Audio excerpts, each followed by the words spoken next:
This video is titled Searching for the Missing Book. Several days in December, I spotted this huge 8-point buck in the backyard of my neighbor's property. He was feeding on acorns. 2 or 3 days in a row he would appear. Then one day he disappeared, never to be seen again. Several days later, I heard a horrific sound outside of coyotes. Here's what they sounded like. That's crazy.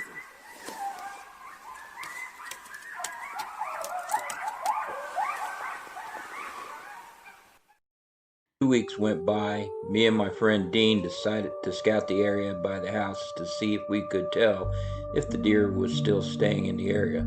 The following video shows what we discovered. It's 12/19/2020, and there was a nice 8-pointer spotted over at Rick's. That was about a couple of weeks ago. He had taken some pictures of it, a real nice 8-pointer.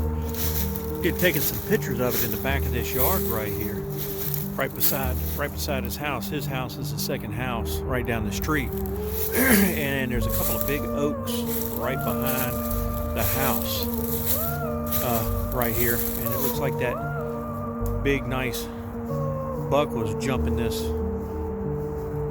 ditch line right here and going behind the house and actually just bedding down and eating the acorns right off. Looked like there was an old tennis court back here.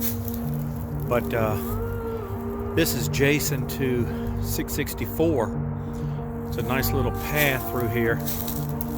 And we were going to go back and see if we can find some signs, see where this buck is bedded down and what's his route.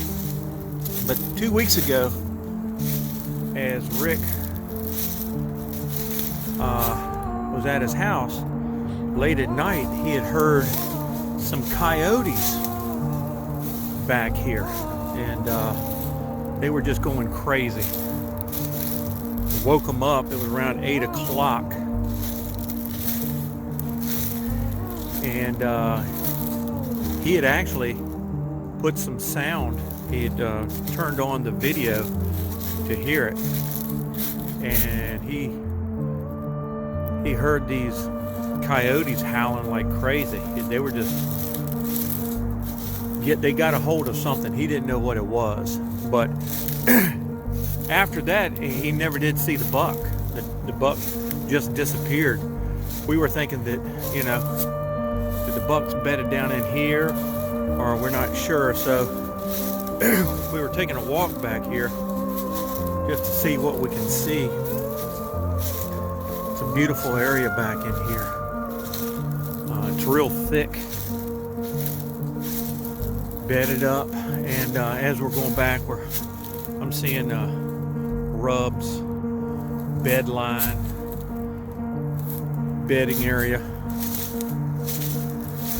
and then we started looking over here, and you can see where there's a bunch of big oaks right at that ditch line, and that ditch line goes right here to these open houses. So that deer can go back and forth and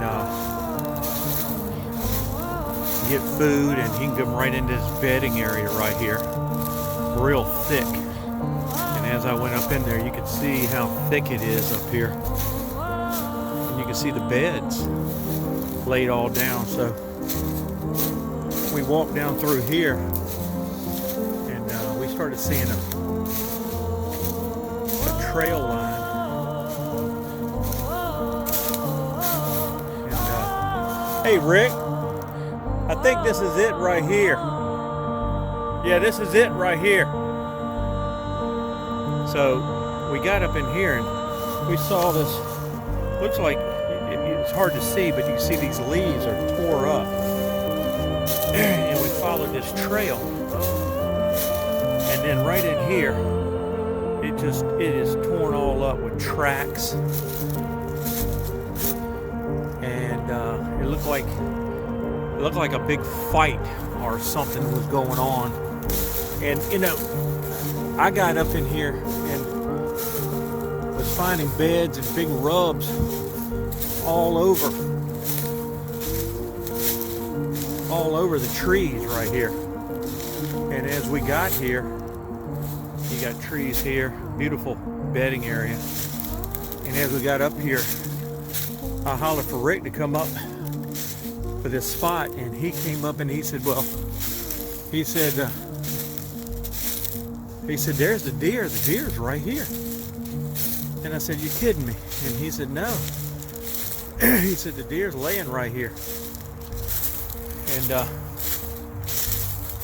we got up in here and we found it. It got torn up by those coyotes. Real bad. So we found the deer. We drug it up to the front, and we did get some pictures of it. So I'd like to show you those. So, all right, that's our adventure of hunting the deer, scouting it down, and finding it dead with the coyotes. Unfortunately, it was a beautiful deer to be taken by coyotes, but me and my buddy Rick, we found it. Yep. Found it. It was down. So anyhow, that's concludes our adventure of our nice deer, nice buff deer with the coyotes. So all right, y'all take care.